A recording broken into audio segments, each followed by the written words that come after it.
చంద్రబాబు నాయుడు గారి నాయకత్వంలోని కూటమి ప్రభుత్వం మొట్టమొదటి కేబినెట్ మీటింగ్ ఈరోజు జరిగింది. వారి నాయకత్వంలో ఈ కేబినెట్ మీటింగ్లో అన్ని వర్గాల ప్రజలకి భరోసా కలిగించే విధంగా ఎన్నికల్లో ఏదైతే కొన్ని హామీలు ఇచ్చారో వాటిని అమలు చేయడానికి నిర్ణయం ద్వారా ప్రజలకి భరోసా కల్పించే ప్రభుత్వం వచ్చింది అనే నమ్మకాన్ని కలిగించడం జరిగిందని చెప్పేసి మనం చేస్తాను. నేను మొట్టమొదటిగా మెగా డిఎస్సి గత ప్రభుత్వం కేవలం సివిల్ వర్కులు, పెయింటింగ్ వర్కులు, కొన్ని పనిముట్ల కొనుగోలు మీద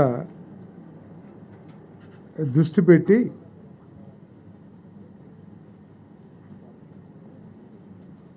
విద్యా బోధనకు కావాల్సిన ముఖ్యమైన ఉపాధ్యాయుల్ని నియమించడంలో మాత్రం పూర్తిగా వైఫల్యం చెందిన విషయం అందరికీ తెలిసిందే. 5 సంవత్సరాల్లో ఒక్క టీచర్ పోస్ట్ కూడా ఫిలప్ చేయకోకుండా, వేకెన్సీ ఫిలప్ చేయకుండా, చివరిలో ఎన్నికల ముందు ఏదో ఉత్తుత్తి డిఎస్సి ప్రకటన ఇచ్చి విద్యారంగానికి తీవ్ర నష్టం చేసిందని చెప్పేసి మనం చేస్తా ఉన్నా. నేను మరి ఏదైతే చంద్రబాబు నాయుడు గారు, పవన్ కళ్యాణ్ గారు, బీజేపీ కూటమి ప్రభుత్వం రాగానే మెగా డిఎస్సిని అనౌన్స్ చేస్తామని చెప్పేసి చెప్పారో దానికి అనుగుణంగా 16,347 ఉపాధ్యాయుల పోస్టుల నియామకానికి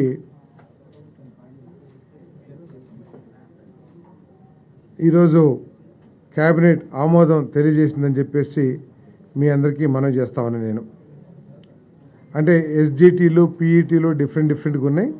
అంతేకాకుండా అన్ని స్కూల్స్కి సంబంధించి ట్రైబల్ వెల్ఫేర్ కానివ్వండి, లేకపోతే గవర్నమెంట్ స్కూల్స్ కానివ్వండి, అన్నిటికీ సంబంధించి ఈ 16,347 పోస్టులు అని చెప్పేసి మీకు మనవి చేస్తా ఉన్నాను. ఇక్కడ దురదృష్టం ఏంటంటే గత ప్రభుత్వం అందరికీ తెలిసిందే, డిఎస్సికి క్వాలిఫికేషన్ ఏంటంటే టెట్ మార్కులు ఉండాలి.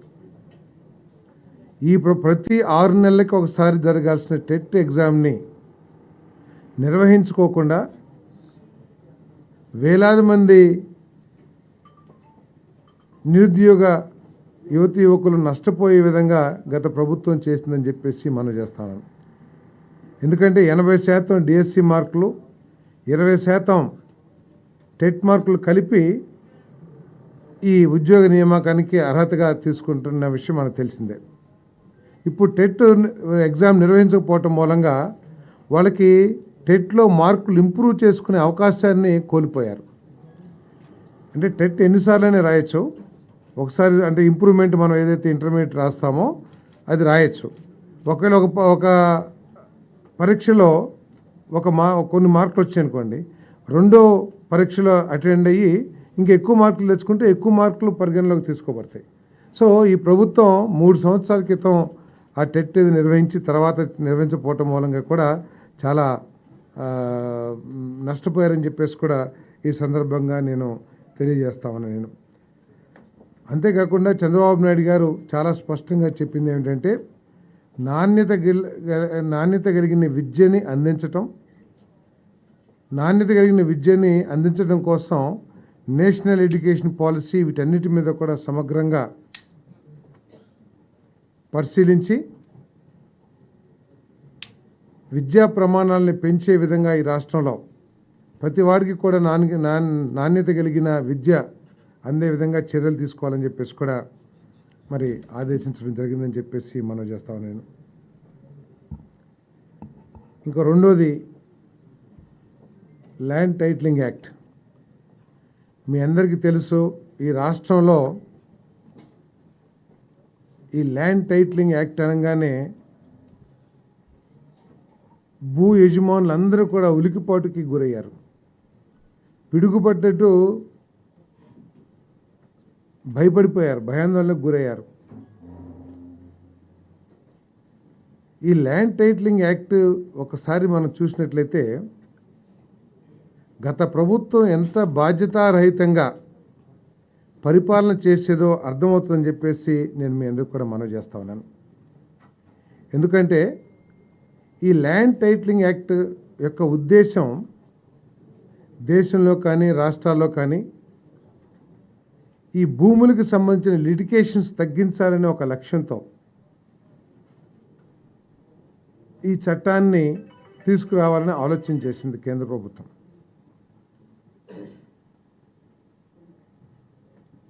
ఈ రాష్ట్రంలో ఆమోదించినప్పుడు ఏం చెప్తున్నారంటే వాళ్ళు కేంద్ర ప్రభుత్వం తీసుకొచ్చిన అంటే బీజేపీ తీసుకొచ్చిన చట్టాన్ని మేము అమలు చేశాము అని చెప్పేసి చెప్తా ఉన్నారు.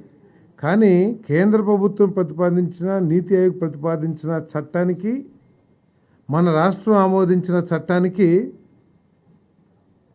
తీవ్ర వైరుధ్యాలు ఉన్నాయని చెప్పేసి మీకు మనవి చేస్తా ఉన్నాను నేను. ఎందుకంటే ఈ బీజేపీ తీసుకొచ్చిందని చెప్తున్న ఈ చట్టాన్ని అంటే వైఎస్ఆర్ కాంగ్రెస్ పార్టీ చెప్తున్న విషయాన్ని ఒకసారి చూస్తే బీజేపీ పాలిత రాష్ట్రం ఒక్కటి కూడా ఈ చట్టాన్ని ఇంకా అమలు చేయలే. వాళ్ళు ఆ బీజేపీ పాలిత రాష్ట్రాలు చేయలేదు, కానీ వైఎస్ఆర్ కాంగ్రెస్ పార్టీ మాత్రం ఆదరాబాదరా ఏదో కొంప ఇదైపోయినట్లు ఈ చట్టాన్ని తీసుకొచ్చి రాష్ట్రంలో సన్న చిన్నకారులు నిద్ర లేకుండా చేసిందని చెప్పేసి మనం చేస్తా ఉన్నాను. భూ యజమానులు అందరూ కూడా కలవరపాటుకు గురయ్యారు. కానీ సన్న చిన్నకారు రైతులు ఎవరైతే ఉంటారో వాళ్ళు కంటి మీద కునుకు లేకుండా బాధలు పడ్డారని చెప్పేసి కూడా మీ దృష్టికి తీసుకొస్తా ఉన్నాను నేను.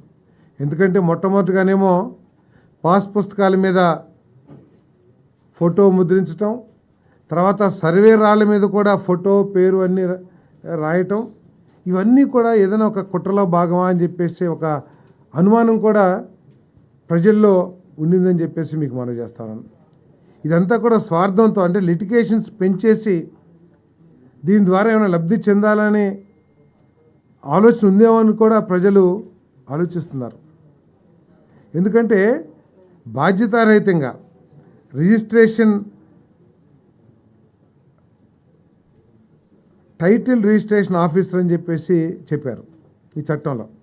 ఆ టైటిల్ రిజిస్ట్రేషన్ ఆఫీసర్ ఎవరో స్పష్టం చేయాలి. ఆ చట్టం ఎవరన్నా పార్టీ నాయకుడిని పెడతారా, లేదా నామినేటెడ్ వాళ్ళని ఆ ఆఫీసర్గా పెడతారా, లేదా ఒక ఎంఆర్ఓని పెడతారా, లేదా ఎవరైనా జ్యుడిషియల్ పెడతారా అనే విషయాన్ని ఎక్కడ కూడా స్పష్టం చేయకోకుండా అంబిగ్యూటీగా వదిలేసింది. దాంతో అర్థం కాని పరిస్థితి.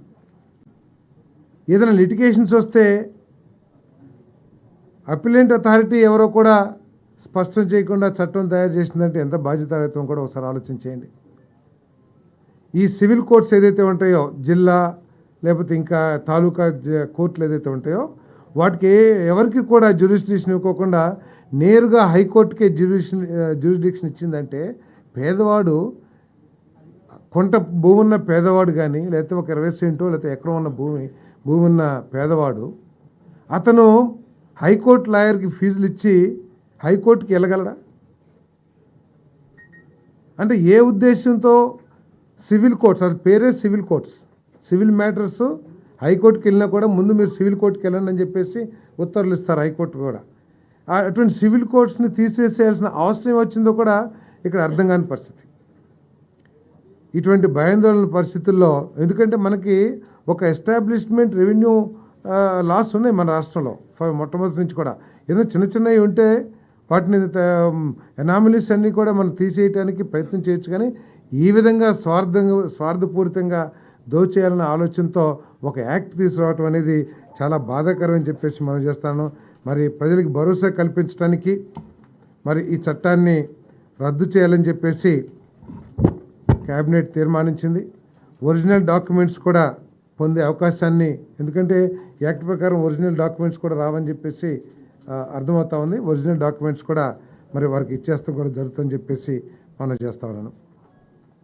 ఇంకా మూడో పాయింట్, సామాజిక పింఛన్లు.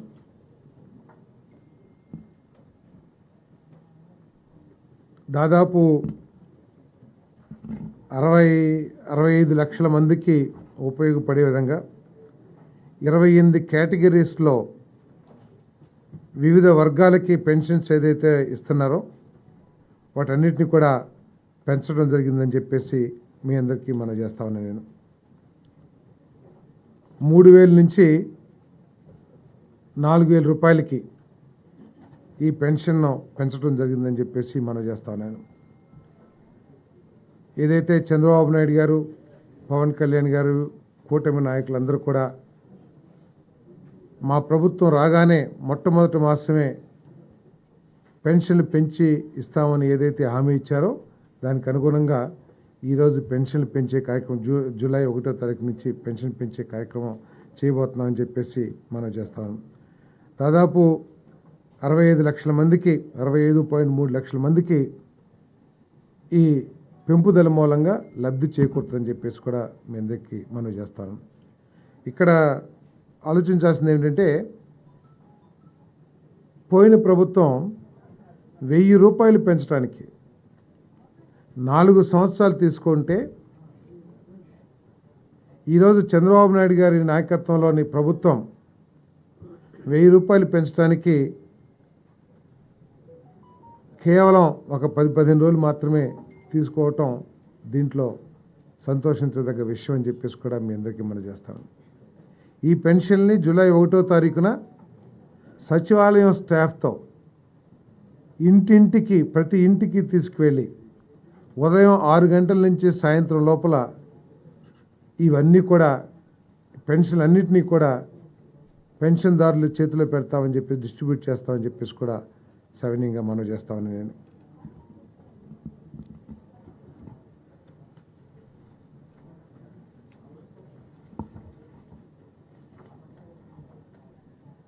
మరి ఒక కేటగిరీ ఫిజికలీ డిజేబుల్డ్ పర్సన్స్కి 3,000 నుంచి 6,000 రూపాయలు, పూర్తి అంగవైకల్యంతో ఉన్న వాళ్ళకి 5,000 నుంచి 15,000 రూపాయలు కూడా పెంపుదల కూడా ఇవ్వబోతున్నామని చెప్పేసి కూడా నేను మనవి చేస్తాను. కొన్ని క్రానిక్ డిసీజెస్ ఉన్న వాళ్ళకి లివర్ డిసీజు, అదేవిధంగా ఎలిఫెంటాసిస్, కిడ్నీ ఇటువంటి దీర్ఘకాలిక అనారోగ్యం ఉన్న వాళ్ళకి 5,000 నుంచి 10,000 రూపాయలకి పెంచడం జరుగుతుందని చెప్పేసి కూడా మనం చేస్తాను. వీటన్నిటి మూలంగా అంతేకాకుండా మేము చెప్పినట్లు జూలై 1వ తారీఖున 7,000 రూపాయలు అంటే మంత్లీ పెన్షన్ 4,000 రూపాయలు, బకాయిలు ఏప్రిల్, మే, జూన్ ఏదైతే చెప్పామో ఆ 3 నెలలకు సంబంధించి 3,000 రూపాయలు మొత్తం కలిసి 7,000 రూపాయలు మరి ఇవ్వబోతున్నామని చెప్పేసి మనం చేస్తాను. ఈ పెంపుదల మూలంగా కేవలం పెరుగుదలే 819 కోట్ల రూపాయలు ప్రతి మాసం కూడా ప్రభుత్వం మీద ఆర్థిక భారం పడుతుందని చెప్పేసి కూడా మనం చేస్తాం. ఆర్థిక భారం కంటే కూడా పేద ప్రజలు, వృద్ధుల అవసరాలు తీర్చడం లక్ష్యంగా ఈ పెంపుదల చేశామని చెప్పేసి కూడా మనం చేస్తాను. ఈ 3 నెలలకు సంబంధించి ఏదైతే ఎరియర్స్ ఇస్తున్నామో ఆ భారం 1,650 కోట్ల రూపాయలు కూడా ప్రభుత్వం భరించబోతుందని చెప్పేసి కూడా మీకు మనవి చేస్తూ మొత్తం 4,408 కోట్ల రూపాయలు మరి ప్రభుత్వం ఖర్చు చేయాల్సి ఉంటుంది. ఇంతకుముందు సంవత్సరానికి 23,272.44 కోట్ల రూపాయలు ఈ సామాజిక పెన్షన్స్ కింద ప్రభుత్వం ఖర్చు చేస్తే చంద్రబాబు నాయుడు గారి నాయకత్వంలోని కూటమి ప్రభుత్వం 33,099.72 కోట్ల రూపాయలని ఈ సామాజిక పెన్షన్స్ కోసం ఖర్చు చేయబోతున్నామని చెప్పేసి కూడా మీ అందరికీ సెవెన్గా మనం చేస్తాను. నేను అదేవిధంగా 4వ ఐటెంగా స్కిల్ డెవలప్మెంట్ ఇన్ ట్రైనింగ్. మనందరికీ తెలిసిందే దేశంలో ఎక్కడా లేనన్ని ఇన్స్టిట్యూషన్స్, టెక్నికల్ ఇన్స్టిట్యూషన్స్ కానివ్వండి, కాలేజెస్ కానివ్వండి మన రాష్ట్రంలో ఎక్కువగా ఉన్నాయి.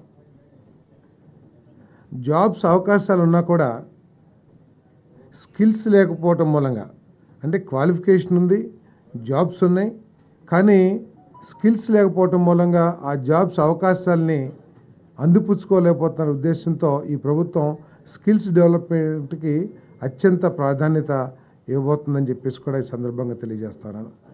ప్రతి కుటుంబాన్ని కూడా ఒక యూనిట్గా తీసుకుని మొత్తం సర్వే చేసి ఆ కుటుంబ ఆర్థిక అభివృద్ధి కోసం ఈ స్కిల్ డెవలప్మెంట్ కార్యక్రమం చేయబోతున్నామని చెప్పేసి కూడా ఈ సందర్భంగా మీ అందరికీ తెలియజేస్తా ఉన్నాను. నేను అదేవిధంగా రాష్ట్రంలో, ప్రపంచంలో ఇండస్ట్రియల్ నీడ్స్కి తగ్గట్టు స్కిల్స్, అదేవిధంగా అగ్రికల్చర్ కూడా, వ్యవసాయ రంగం కూడా చాలా పెద్ద రంగం కాబట్టి ఈ రాష్ట్రంలో ఎక్కువ మంది జనాభా దాని మీద ఆధారపడి ఉన్నారు కాబట్టి ఆ వ్యవసాయ రంగంలో కూడా స్కిల్స్ని మన యువతకి అందించినట్లయితే ఎక్కువ మరి ప్రొడక్టివిటీ కూడా పెంచడానికి ఉపయోగపడుతుంది కాబట్టి దీన్ని ప్రత్యేక దృష్టితో అమలు చేయబోతుంది ప్రభుత్వం అని చెప్పేసి కూడా తెలియజేస్తూ, మరి దీని గురించి కూడా ఈరోజు తీర్మానం చేయబడిందని చెప్పేసి కూడా మీకు మనవి చేస్తాను.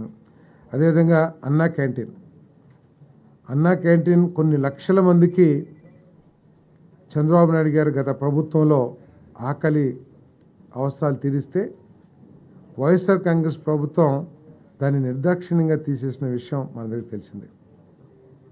మరి అన్నా క్యాంటీన్ని పునఃప్రారంభించడానికి, మంచి పౌష్టికాహారాన్ని పేదవాళ్ళకి కేవలం 5 రూపాయలకి అందించాలనే ఉద్దేశంతో ఈ అన్నా క్యాంటీన్ని పునఃప్రారంభించబోతా ఉన్నాం.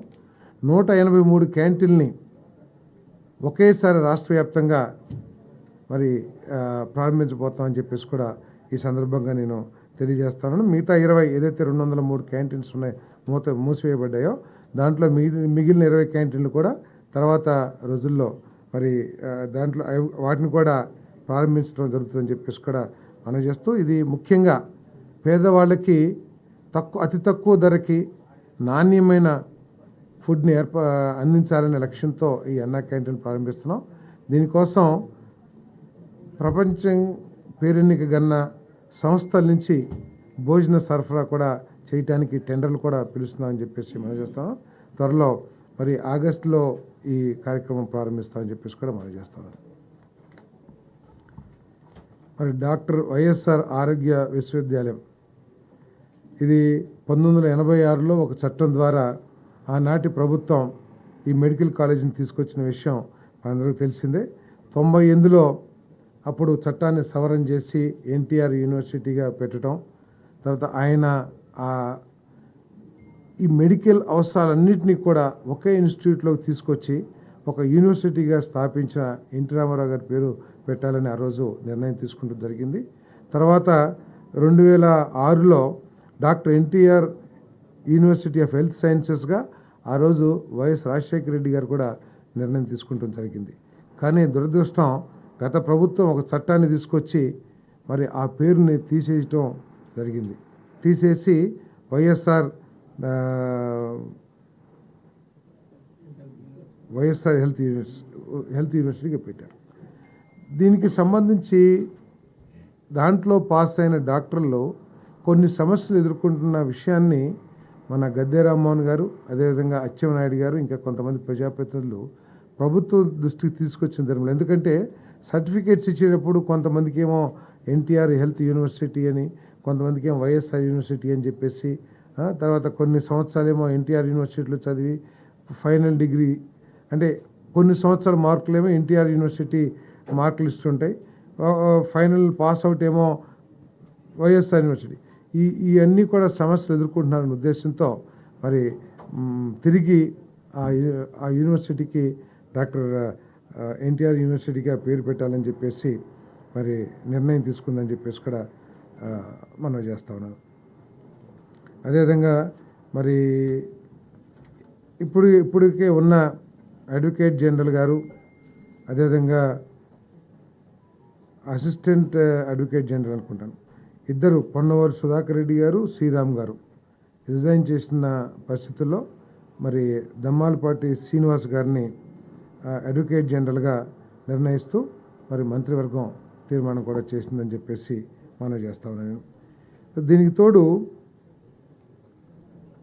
రాష్ట్రంలో ఈ గంజాయి మాదక ద్రవ్యాల సమస్య తీవ్రం అవుతున్న విషయాన్ని మనందరూ కూడా తెలుసు.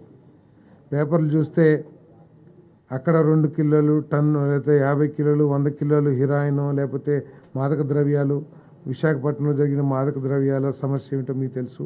అదేవిధంగా ప్రతి చోట కూడా కాలేజీల్లో కానివ్వండి, స్కూల్స్ కూడా ఇది గంజాయి సమస్య పాకటం అనేది ప్రతి ఒక్కరు కూడా బాధపడాల్సిన విషయంగా నేను మీ అందరికీ మనవి చేస్తాను. దీని మీద కఠిన చర్యలు తీసుకోవాలనే ఉద్దేశంతో మరి 4 మంత్రులతో మరి ముఖ్యమంత్రి గారు ఒక కమిటీ వేయటం జరిగింది. హోమ్ మినిస్టర్ గారు, ట్రైబల్ వెల్ఫేర్ మినిస్టర్ గారు, ఎడ్యుకేషన్ మినిస్టర్ గారు, హెల్త్ మినిస్టర్ గారు, ఎక్సైజ్ మినిస్టర్ గారు, ఐదుగురితో కూడా ఒక కమిటీ వేసి దీని మీద ఎలాబరేట్గా డిస్కస్ చేసి దీన్ని ఏ విధంగా అరికట్టాలి అనే విషయం మీద మరి చర్యలు తీసుకుంటానికి ప్రభుత్వానికి సూచన చేయడానికి ఒక కమిటీ వేశారు. మరి ముఖ్యమంత్రి గారు దీని మీద చాలా సీరియస్గా ఉన్నారు. ఎందుకంటే ముఖ్యమంత్రి గారు కదా మంత్రిమండలి మొత్తం, ఎందుకంటే భావితరాల పౌరులకి ఇది ఒక పెద్ద సమస్యగా మారిపోతున్న విషయం అందరికీ తెలిసిందే. దీన్ని ఏ విధంగా అరికట్టాలి, రవాణా అరికట్టాలి, అమ్మకం అరికట్టాలి, అసలు చాలా చోట్ల చాలా ఈజీగా సింపుల్గా గంజాయి దొరికే పరిస్థితులు ఈ రాష్ట్రంలో ఉన్నాయని చెప్పేసి మనం పేపర్లు చదువుతూ ఉన్నాం. వీటన్నింటినీ అరికట్టడానికి సీరియస్ యాక్షన్ తీసుకోమని చెప్పేసి కూడా ముఖ్యమంత్రి గారు ఆదేశించడం జరిగింది. ఈ కమిటీ చర్చించి తగు చర్యల్ని సూచిస్తుంది. అదేవిధంగా పంచాయతీలు, మున్సిపాలిటీలు పారిశుద్ధ్య పనుల్ని వెంటనే ప్రారంభించాలి. ఎందుకంటే గతంలో కొంత కుంటుపట్టమే కాకుండా ఈ మధ్య హెల్త్ సమస్యలు కూడా వస్తున్న విషయం మీద తెలిసిందే. వీటి కోసం మరి వెంటనే చర్యలు తీసుకోవాలని చెప్పేసి కూడా ముఖ్యమంత్రి గారు ఆదేశాలు ఇచ్చారు. అదేవిధంగా పాట్ హోల్స్ ఏదైతే ఆర్ఎన్బి పంచాయతీరాజ్ రోడ్లో పాట్ హోల్స్తో ఇబ్బందులు పడుతూ ఉన్నారో వాటిని కూడా పూడ్చడానికి తగు చర్యలు తీసుకోవడం కోసం ఆర్ఎన్బి మినిస్టర్ని మరి వెంటనే వాళ్ళు చర్చించి ముఖ్యమంత్రి గారి దగ్గర కూడా సమీక్ష చేస్తానికి నిర్ణయం తీసుకోవాలని చెప్పేసి మనం చేస్తాం.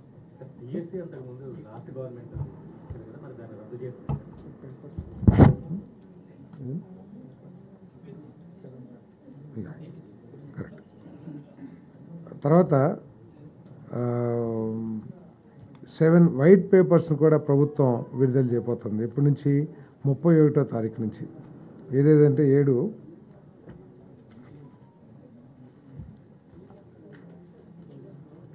రాశారా?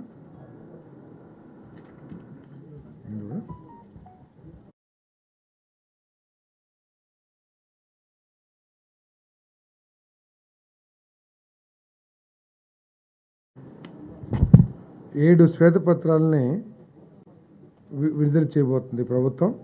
పోలవరం మీద 1, అమరావతి, విద్యుత్ పర్యావరణం, ల్యాండ్, శాండ్, మైన్స్, జియాలజీ మొదలైనవన్నీ కూడా, liquor and excise, law and order మరియు ఫైనాన్స్ మీద శ్వేతపత్రాలు రిలీజ్ చేయబోతా ఉన్నాము. అది 31వ తారీఖున మొదలుపెట్టి 18వ తారీఖు వరకు కూడా 3 రోజుల గ్యాప్తో 4 రోజుల గ్యాప్తో ఇవన్నీ కూడా మరి రిలీజ్ చేయబోతుంది. అంటే గత ప్రభుత్వం ఏ విధంగా ఈ రంగాల్ని దుర్వినియోగం చేయటమో లేకపోతే విధ్వంసం చేయటమో, ఏ విధంగా ఆర్థిక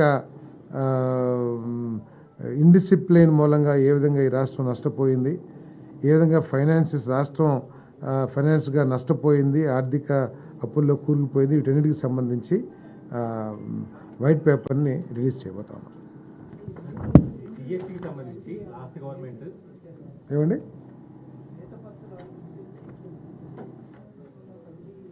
కమిటీ ఏం లేదు, ఆయా సంబంధిత మంత్రులు, అధికారులు కలిసి తయారు చేసి ముఖ్యమంత్రి గారితో చర్చించి అవసరమైతే క్యాబినెట్ కొలీగ్స్తో కూడా చర్చిస్తారు. చర్చించి రిలీజ్ చేస్తారు, ప్రభుత్వం రిలీజ్ చేస్తారు.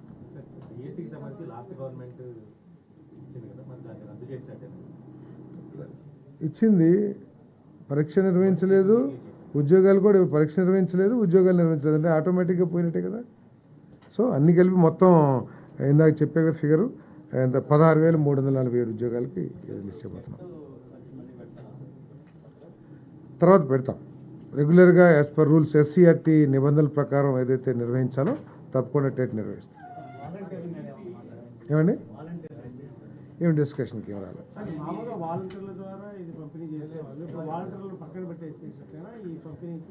వాళ్ళు కూడా వీళ్ళతో పనిచేస్తారేమో. ఇది సచివాలయం స్టాఫ్తోనే పెన్షన్లు డిస్ట్రిబ్యూట్ చేయబోతాయి. డోర్ టు డోర్ ప్రతి ఇంటికి కూడా సచివాలయ ఉద్యోగస్తుల ద్వారా మేము పెన్షన్ డిస్ట్రిబ్యూట్ చేస్తాం.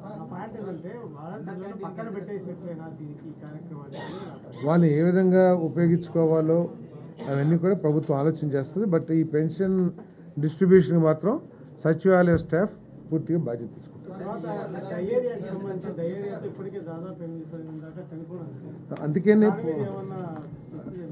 అందుకనే పారిశుద్ధ్య పనుల్ని వేగవంతం చేయమని ప్రతి ఒక్కరు కూడా బాధ్యతగా ప్రతి మున్సిపాలిటీలో ప్రతి విలేజ్లో కూడా ఈ డ్రైనేజీ మురుగునీటిని క్లీన్ చేసేసి కార్యాచరణ సూచించారు. అధికారికంగా వైఫల్యం కారణంగా వాళ్ళు చనిపోయారు. వాళ్ళకి ఎస్కేషియా విషయం ప్రభుత్వం ఆలోచన అది దాని మీద ఎంక్వైరీ చేయాల్సి వస్తుంది. అది ప్రభుత్వం ఏ విధంగా చనిపోయింది ఏంటి అనేది కూడా ఆలోచించి ప్రభుత్వం నిర్ణయం తీసుకుంటుంది.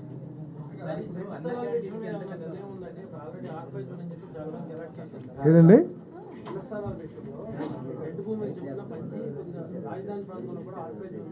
అది కోర్టులో ఉంది కదా, కోర్టులో ఉన్నప్పుడు మనం ఏం చేయలేం కదా.